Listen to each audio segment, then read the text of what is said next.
Hello and welcome everyone, I'm Madals and today I have got game number 2 of a best of 3 and I just ninja updated the scoreboard because I maybe forgot to do that before I started the recording. But that's fine, none of you noticed, did you? Ha! Of course, this is one of the many great features of this interface, is this beautiful little bit of UI down there saying what the current score is and if it's a best of 3, 5, 5, 9... I think 9 is the highest you can do it to. Let's check. Yeah, I can do best of 9, but it won't let me do best of 11. It just bugs out. So yeah, there we go. Best of 3 though. That's what I want. Anyway, so I should probably introduce the two players. In the top right position, spawning as the blue Protoss from XMG, we have ToD. And his opponent down in the bottom right, the red Terran, it is cArn. So, ToD won game number 1 in pretty cool style. I'd say the thing that won ToD the first game was the Zealot Warpins harassing the third. He did so much damage to the economy there. Up until that point, really equal. But what he did, especially with the two DTs, one to the natural and one to the third, at the very end there, he annihilated SCVs. It was basically a war crime. He killed so many of them. And that just triggered cArn into having to move out. No choice but to engage, and with just some defensive storms while retreating, ToD slowly whittled down the army, and with only a single medevac, cArn couldn't heal it back up again, and yeah, ToD just won the engagement that way. So game number 1, although it was quite long, very equal until those warpins started coming. So I wouldn't be surprised to actually see cArn try and go for something a little bit quicker this game, mainly due to the fact that on 2 bases, he was definitely on top of what ToD was doing, because ToD went for that proxy Stargate, which did no damage at all. So ToD, scouting nice and early on, just trying to take a little peek, gonna harass that SCV. Unfortunately, the barracks will finish anyway. The SCV moving forward, gonna try and work out, see if it gets any spots of things that ToD could be doing. But ToD at the moment, just with the single gas there, so a lot less gas than he had in game number 1. Just happily going about getting his stuff down, busy getting his cybercore, probably just going to get the mothership at a fairly normal time and expand off of this. Whirlwind's a big map, so he can certainly afford to do that. Meanwhile, sitting up here, we've got the reactor on its way out for cArn, so that's a pretty cool way to go.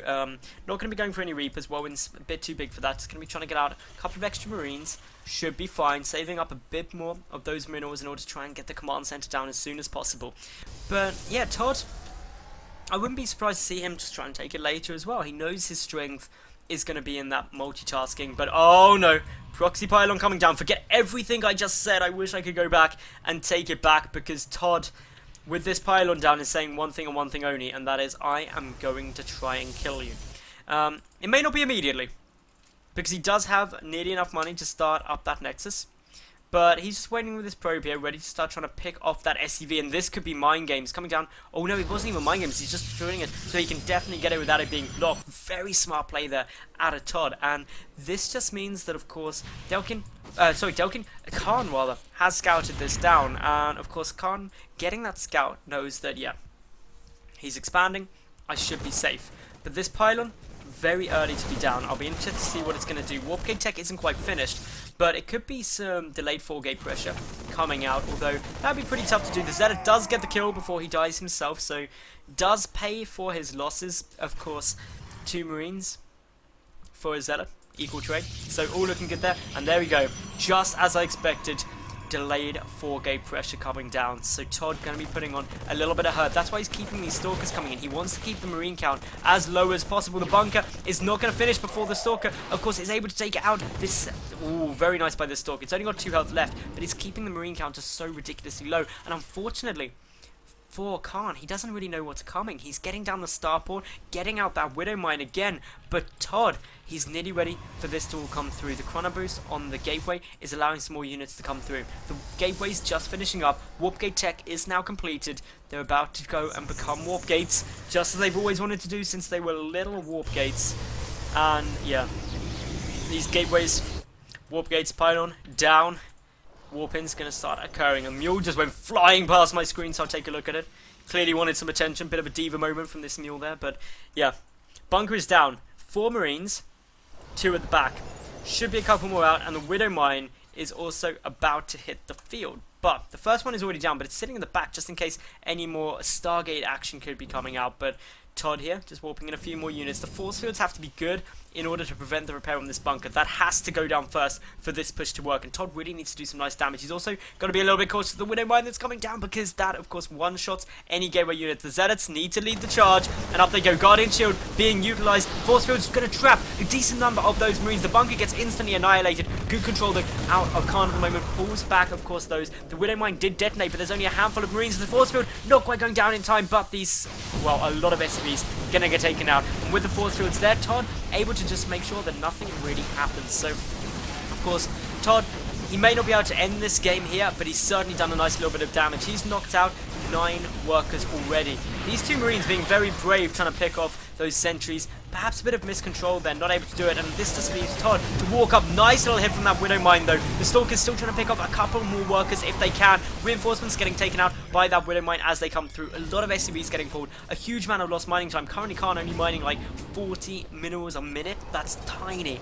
And he's lost so many workers. He's literally under half. He's 22 workers behind ToD at this very early stage. The only saving grace is he kept this orbital command up so he can start muling. ToD doing the right thing now, just pulling back, saying, I've done a huge amount of damage to you. All I need to do now is play a normal game and I will be fine. That's why the Twilight Council is coming down. That's why he's getting these additional gases and the forges and the photon cannons, but he doesn't want to get dropped.